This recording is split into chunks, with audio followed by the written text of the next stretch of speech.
The forest had never been kind, but it had never been cruel either, not until that morning. Lina stood alone among the towering pines, her wedding dress torn at the hem, mud smeared across the white lace.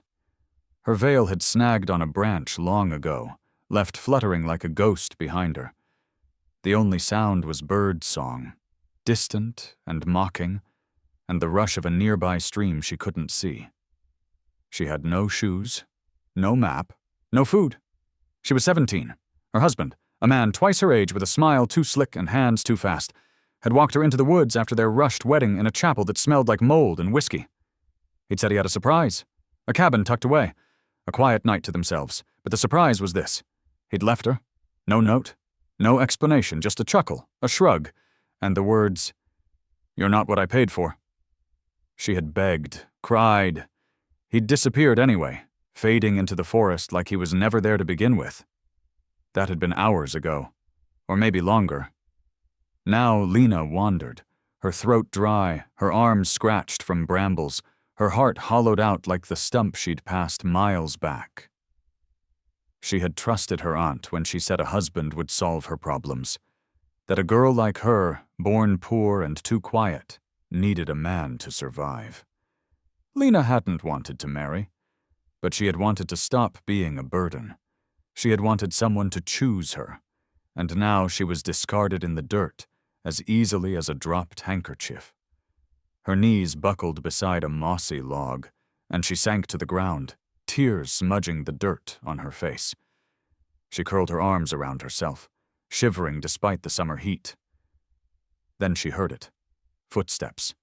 Not heavy, not fast. Measured. Careful. Lina held her breath, terror flooding her chest. What if it was him again? What if he'd come back to finish whatever cruel joke he started? But it wasn't him. A man emerged between the trees, his coat patched, his boots muddy, and a worn satchel slung across his shoulder. He looked like the forest had raised him. Rough, alert, but not unkind. He stopped when he saw her, one brow lifting beneath his wide-brimmed hat. "You lost?" he asked. Lina tried to answer, but her voice cracked. The only thing she managed was a whisper. "He left me?" The man looked at her for a long moment. Then he knelt, pulling a canteen from his belt. "Drink," he said. "We'll figure out the rest after." And for the first time since the chapel, Lina didn't feel invisible. Lina hadn't spoken in over an hour, but the man hadn't pushed. He walked beside her slowly, matching her limp, adjusting his pace every time she winced. The forest no longer looked like a trap. It looked like a tunnel, narrowing into something just ahead. She didn't know his name, and he hadn't asked for hers. He'd only handed her water, torn a strip from his sleeve to wrap her blistered foot, and offered her a piece of jerky with the gentleness of someone used to giving what little he had. By the time they reached the cabin, Lina could barely walk. Her legs gave out the moment she saw it. Small, timber-framed, with a chimney coughing smoke and a slanted porch held up by stubborn nails. He caught her before she hit the ground and carried her the rest of the way, setting her gently down on a cot by the hearth inside. The room was simple, but solid. A table, 2 chairs, shelves lined with dried herbs, and tools hung with care.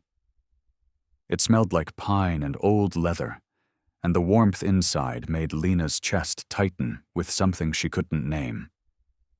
He poured her more water and stirred a pot hanging over the fire. She watched him from the corner of the cot, flinching when he finally spoke. "Name's Elias," he said, not looking up. "I trade furs, tools, sometimes medicine if folks out east pay enough. Live out here mostly alone. Suits me." Lina nodded faintly, still clutching the canteen. "I'm Lina." The name felt strange on her tongue now, like it belonged to someone more whole. Elias finally met her eyes. "You're not from here." "No," she whispered. "We came from downriver. My aunt, she arranged the marriage." She hesitated. "He didn't want me. Not really." Elias didn't ask more. He just nodded, stirring the stew until the silence felt less sharp. After a while, he ladled a bowl and handed it to her. "Eat, then rest. We'll figure what comes next after that." Lina took the bowl with both hands, steam rising into her face, the scent of potatoes and dried meat reminding her of the winters before everything fell apart. As she ate, Elias stepped onto the porch, letting the door close behind him. He wasn't hovering, he wasn't staring, he wasn't taking anything. And somehow, that was more terrifying than cruelty, because kindness like this couldn't be earned. It could only be trusted.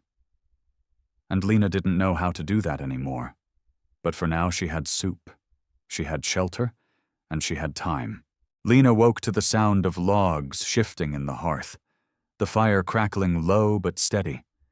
She didn't remember falling asleep, only the heaviness of a full stomach and the strange comfort of Elias's quiet absence.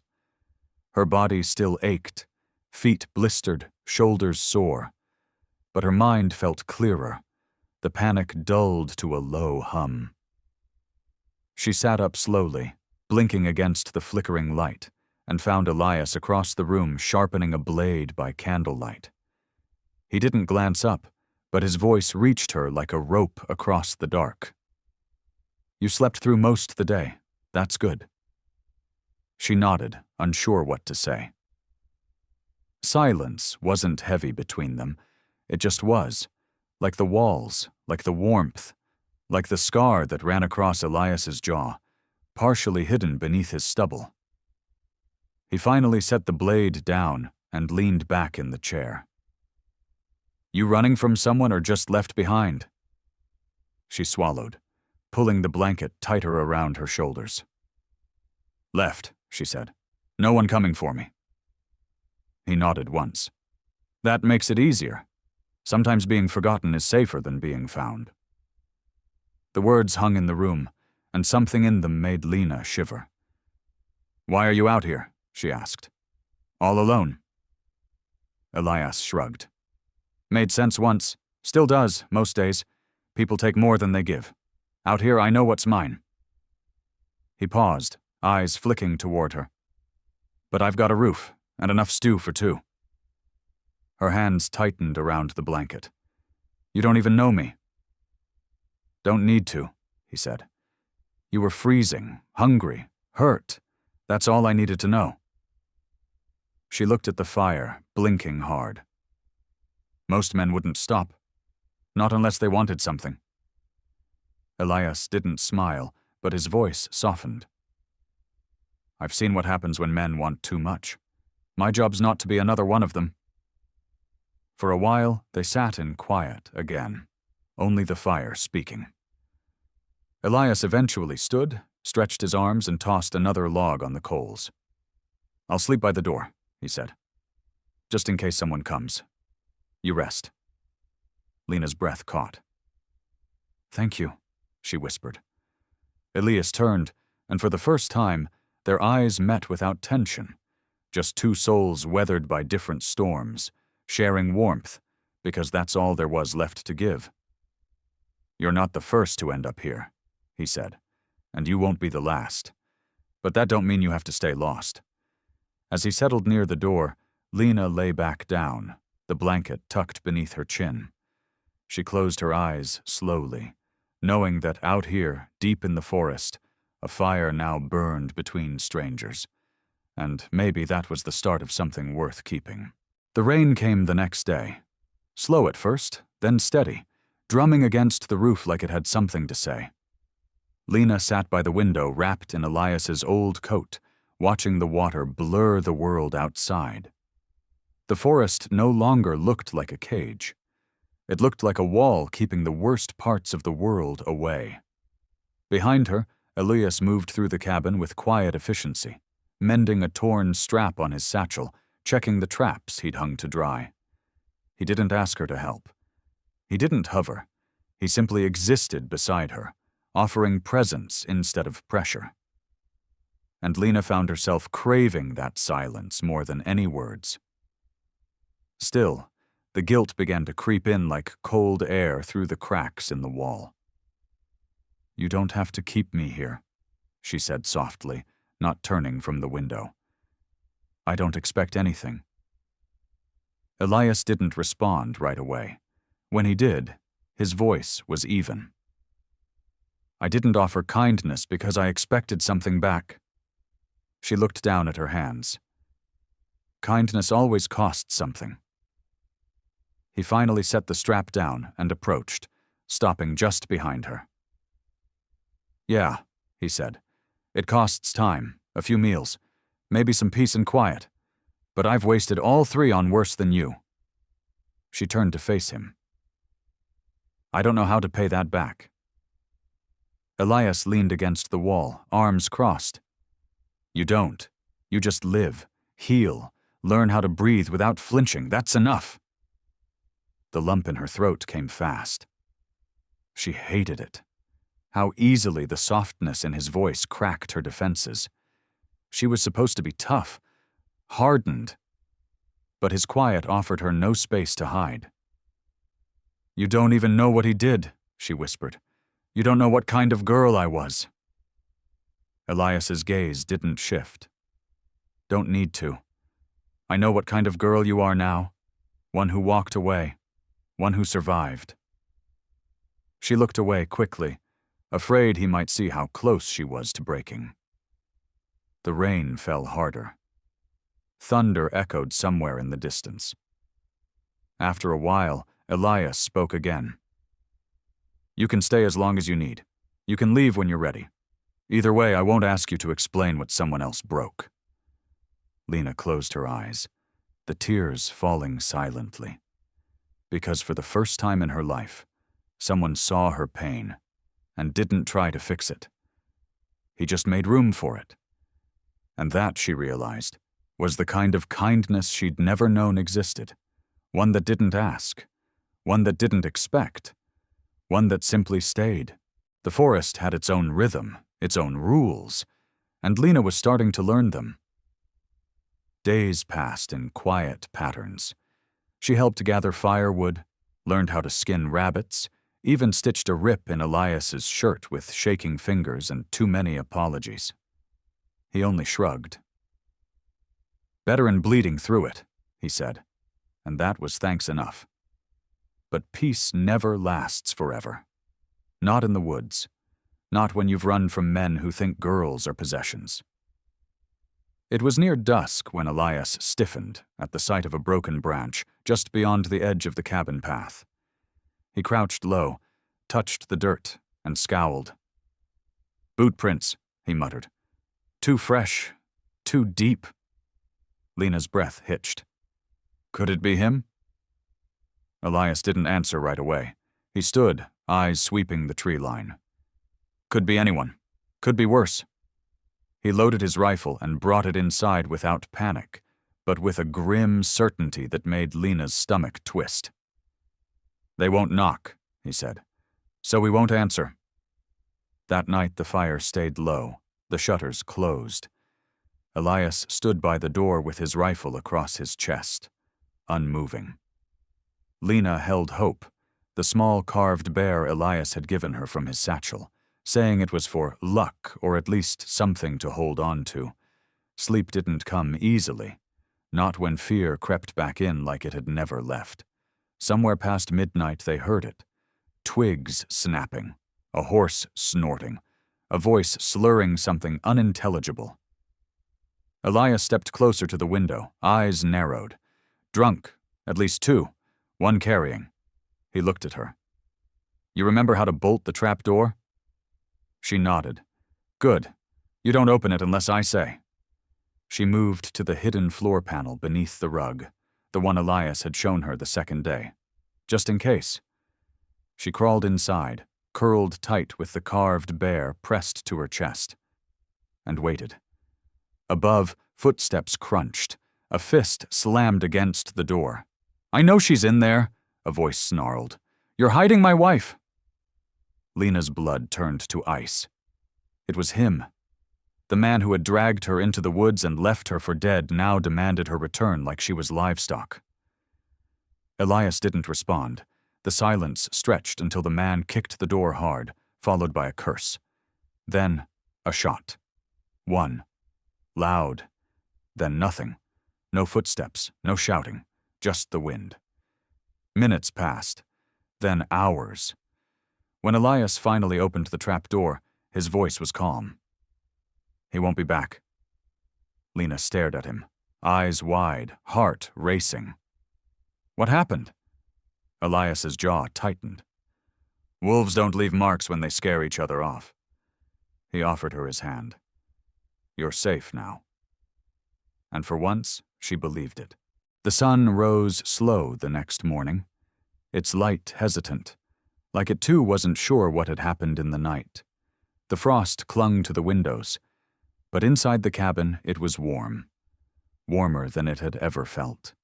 Lina sat at the table with a cup of tea between her palms, her hands still trembling despite the heat.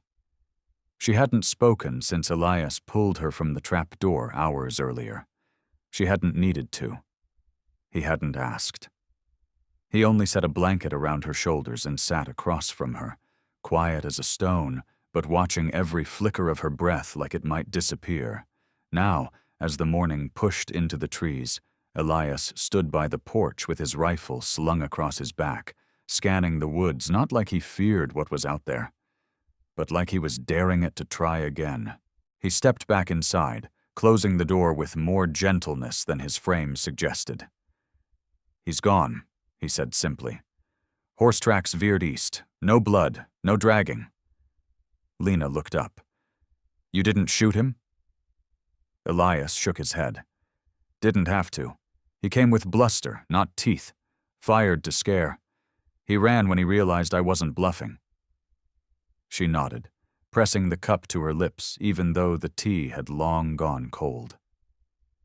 "Thank you," she said softly. "You could have left me in that trap door, pretended I was never here." Elias leaned against the wall and folded his arms. "Could have," he agreed, "but I don't run from things just because they're messy." Lina's throat tightened. "He said I was his wife. He meant it." Elias's jaw flexed. "And I saw a girl dumped in the dirt like trash. If marriage don't come with choice, it ain't marriage. It's a cage." That truth hit harder than any blow. Lina hadn't had words for what had happened to her. She had blamed herself.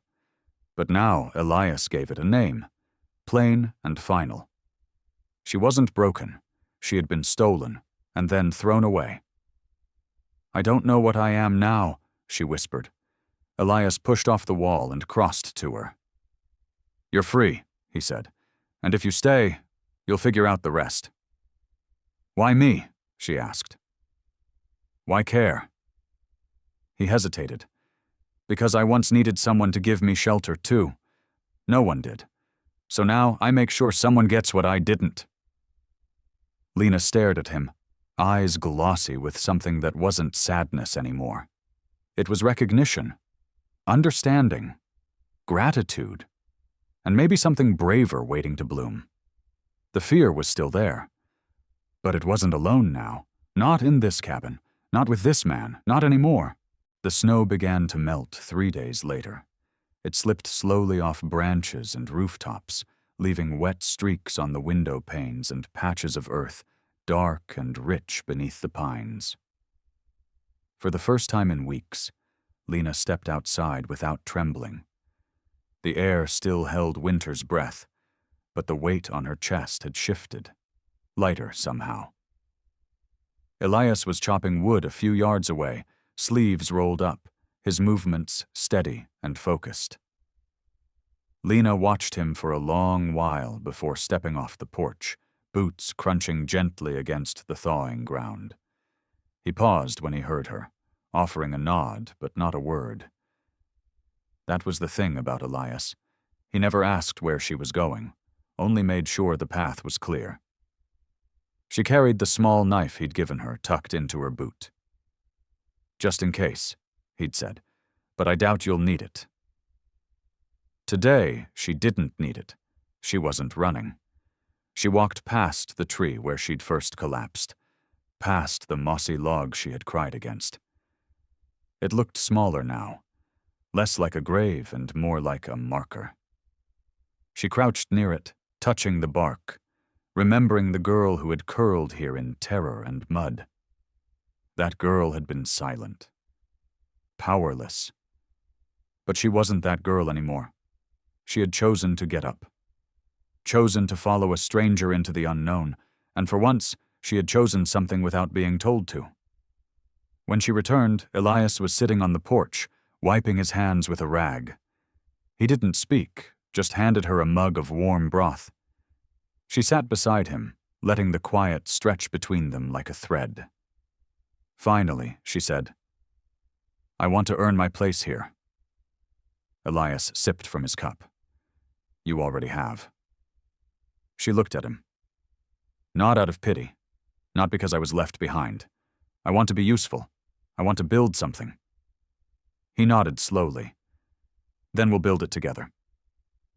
They spent that afternoon sanding old wood, mending a broken chair, and stacking logs in tighter rows. The work wasn't easy, but it was honest. And with each task, Lina felt her footing grow steadier. She didn't flinch when the axe struck. She didn't startle when Elias spoke. She didn't feel like an outsider anymore.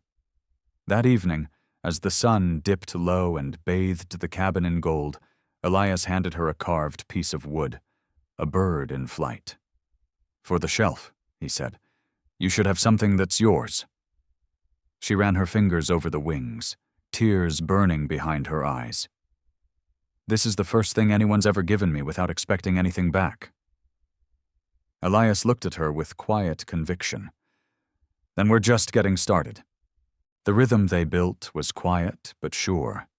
Mornings spent splitting wood or gathering herbs, evenings beside the fire with bowls of stew, sometimes talking, sometimes not. Lina learned to snare rabbits, to patch canvas, to mix herbs for Elias's bruised knuckles. He taught her without pride, she listened without fear, and in that space between their silences, something rooted itself deeper than either dared name. But comfort is a fragile thing, and it shattered without warning. It was late in the evening when Elias returned from a trading run with a limp in his step and blood on his shirt. The moment Lina saw him stagger through the door, the bowl in her hands crashed to the floor. She was at his side before he could speak, easing him into the chair, her fingers shaking as they worked the coat off his shoulders. A gash split across his ribs, angry and deep, and he winced as she cleaned it. "Ambush," he muttered through clenched teeth. "2 men near the ridge. Thought I'd make good loot." Lina's breath hitched. "Did they follow you?" He shook his head. "Not after I fought back." His voice was weak, but still laced with that quiet fire. She worked in silence, wrapping his side with strips of clean cloth, her tears dropping onto the bandages. "You could have died," she whispered. "You should have taken someone with you. Me." Elias looked at her then, his brow furrowed. "You've been through enough. I wasn't going to drag you into a fight." She gripped the bandage tighter. "Then don't make me sit here and wonder if you'll ever walk back through that door." The pain in her voice caught him more than the wound. He reached up, hand brushing hers. "I'm not planning on dying. Not while I've got someone waiting." The words lingered, unfamiliar but welcome. He'd never said them before. Not quite like that. And Lina had never felt their weight so deeply. She sat beside him long after the fire burned low, his breath slow and shallow, his face pale but calm. She held his hand because she could, because this time she had something to lose. And in that terrifying, wonderful truth, she realized what she hadn't wanted to admit. She didn't just feel safe here. She belonged, not because he saved her, but because now she would stay to save him too. And even in his silence, even wounded and half asleep, Elias squeezed her hand back. That, more than any promise, told her everything. The days after Elias's injury moved slower.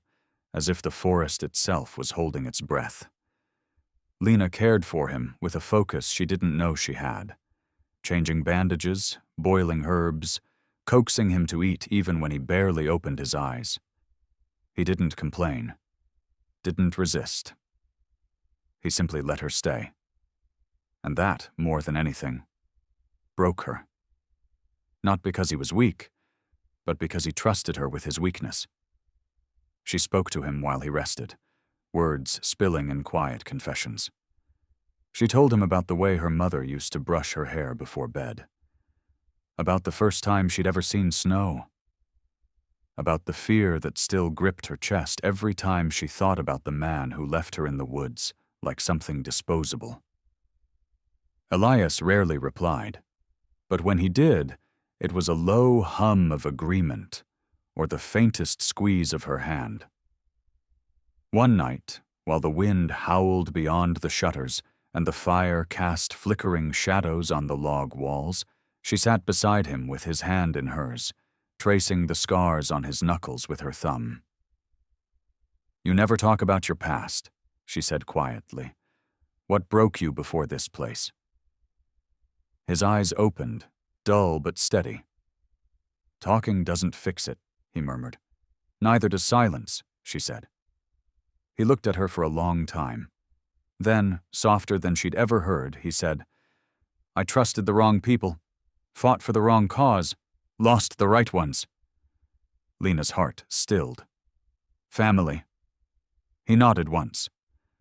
"Brother, best friend, gone in one night, over a trade that didn't matter." She didn't press him further. She only laid her head gently against his shoulder, careful of his wound. "You still fight," she whispered, "but now it's for something that does matter." Elias didn't respond, but he didn't move away either. They sat like that for a long time, wrapped in quiet, in pain, in the invisible thread that now bound them. Later that night, as she stoked the fire and checked his bandages, he caught her wrist before she stood. "You should have run when you had the chance," he said hoarsely. She shook her head. "I did run, and it brought me here." His fingers tightened just enough to anchor her. "Then stay. Not out of debt, not out of pity. Stay because you want to."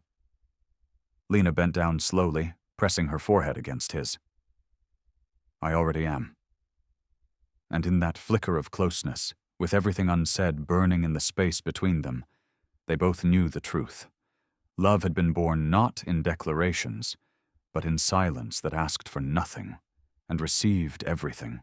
The snow melted faster that week, revealing paths long buried and footprints that led not away, but toward something. Elias could walk again, slower than before, one arm still wrapped, but his eyes clearer with each passing day. Lina stayed close, not because she felt obligated, but because leaving felt like cutting away a part of herself. They moved through the cabin like two halves of a whole. She swept and cooked, he chopped and fixed, and in between the work there were glances, soft smiles, the kind of warmth that doesn't need a name to be real. One morning, Elias found her sitting on the porch, whittling with his old knife. She wasn't carving anything in particular, just moving the blade across the wood like it gave her something to hold on to. "You're getting good at that," he said, easing down beside her. "You say that like you're surprised," she replied with a faint smile. "You've changed," he said after a beat. "First time I saw you, you looked like a bird too tired to fly. Now you look like you'd fight off a wolf with that knife." She glanced at the forest, then back at him. "Maybe I would. Or maybe I've just learned to stop waiting for someone else to save me." Elias nodded slowly. "I wasn't trying to save you." "I know," she whispered. "That's why it worked." They sat in silence, the wind moving softly around them, the trees whispering old truths in a language only those who had survived understood. After a while, Elias reached into his coat and pulled out something wrapped in cloth. "I was going to trade this," he said, "but I kept it." He unwrapped it slowly, revealing a necklace, simple braided leather with a polished stone in the center, dark blue like twilight. It's not much, but it's the only thing I've made that felt like it needed to be given away. Lina stared at it, her fingers trembling as she reached out. Why me? Elias didn't look away. Because you stayed when you didn't have to. Because you taught me that even broken things can build something strong. She took the necklace, clutching it to her chest. Then I'll wear it as long as I breathe. That night, as they stood by the fire, with the door open and the stars blooming across the sky, Elias placed his hand gently on the small of her back. Not to claim her, not to possess, just to say, I'm here. She leaned into it, her head against his shoulder, and whispered the words that had waited too long. This is home. And he whispered back, it always was. We just had to build it.